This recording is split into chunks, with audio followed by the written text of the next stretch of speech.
وَاللَّيْلِ إِذَا يَغْشَى. Allah speaks about the night and about that which it shrouds so mysteriously.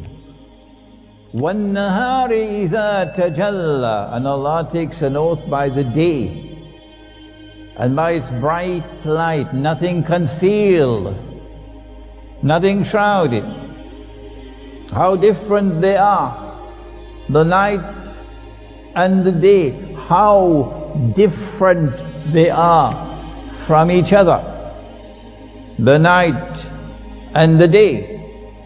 And then Allah goes on to say, وَمَا خَلَقَ الذَّكَرَ وَالْأُنثَى. That in the same way that I created the night and the day, so too did I create the male and the female. In other words, the male and the female are different from each other, as different as are the night and the day. Inna sa'yakum lashatta. You are functionally different, says Allah in the Quran. You are functionally different.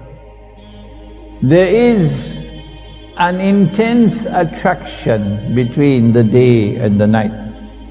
The day fulfills his job all through the day. And then at the end of the day, the day approaches the night. Intense attraction, like electricity between them. They are inseparable, the day and the night. And when the day approaches the night, there is such electricity, such excitement that the sky is painted in a riot of colors. Don't you see it every night? Every sunset is a message from Allah of the attraction between the day and the night. When the day reaches the night, the day plunges into the night like a ball of fire.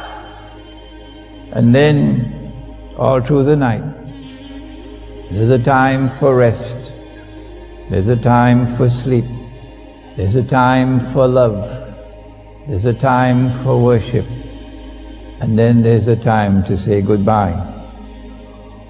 And when the time for goodbye comes, the night holds on to the day. The night does not want him to leave. When he came, it was a ball of fire. And now when he's leaving, he has to extract himself from her embrace. And the light comes little by little at the dawn. Surely in this there's a sign for a people who ponder and reflect. That when the day is day and when the night is night, then Allah's creation works wonderfully. That was 100 years ago. But guess what has happened these last 100 years? The Prophet said, sallallahu ta'ala alayhi wa sallam, he said, the last people to come out to Dajjal will be women. And a man would have to return to his home and tie down, coercively restrain his wife and sister and daughter to protect them from being seduced by Dajjal. What kind of a seduction? He said that women would dress like men. Do you want to see them dress like men? Go to the bank. Do you want to see women dressed like men? Go to the bank. Go to any office today 100 years later. Sister, don't be annoyed with me, I have a job to do. And you see them in jackets and trousers. I went to a hotel in Indonesia, in Jakarta, and I saw them all in ties. Is this happening by accident? If you believe that this is happening by accident, you got peanuts in your head. Will you not think and ponder and reflect about these mysterious and calamitous events which are unfolding these last 100 years? Why would a woman want to dress like a man? Why? Answer: because she wants to assume the functional role of men in society. That's why. Don't be annoyed with my answer. And as she assumes the functional role of men in society, who's going to take care of the children? In Singapore, the night has already become day. In Malaysia, the night is struggling to become day. In Indonesia, the night is still night.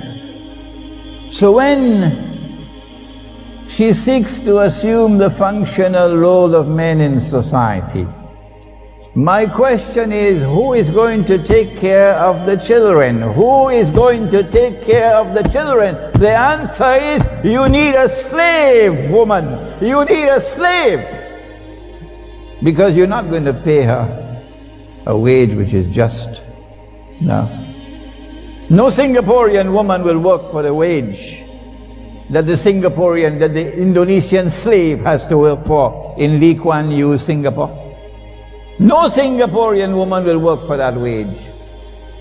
So the bitter reality is that your feminist revolution has brought slavery. That's what my daughter is now from Indonesia. She is a slave. She slaves for you.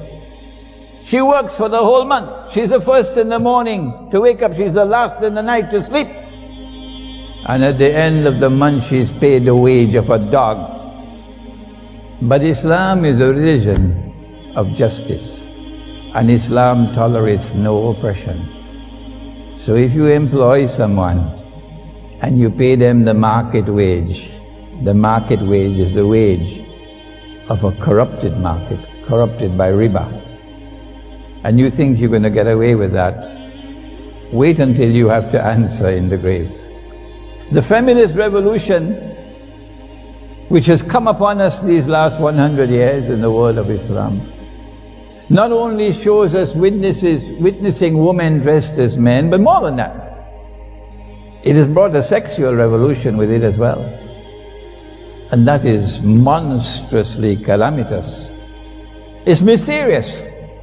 Because he said that women would be dressed and yet naked. 100 years ago, did we have shopping malls? 100 years ago, did we have our women in shopping malls half naked and three-quarter naked? Tomorrow they'll be fully naked. But for those who have only peanuts in their head, no problem. Life goes on.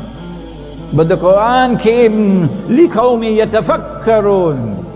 The Quran came for the people who think, and the people who will want to ask the question, is this happening by accident? And if not, who is the mastermind? Answer, it is Dajjal. And when you see women dressed and yet naked, you know that these are the last people to come out to Dajjal, the last.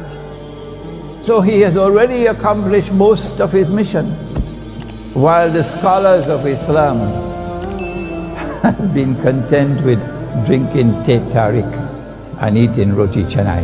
That is Islamic scholarship today. That is the bitter reality of Islamic scholarship today.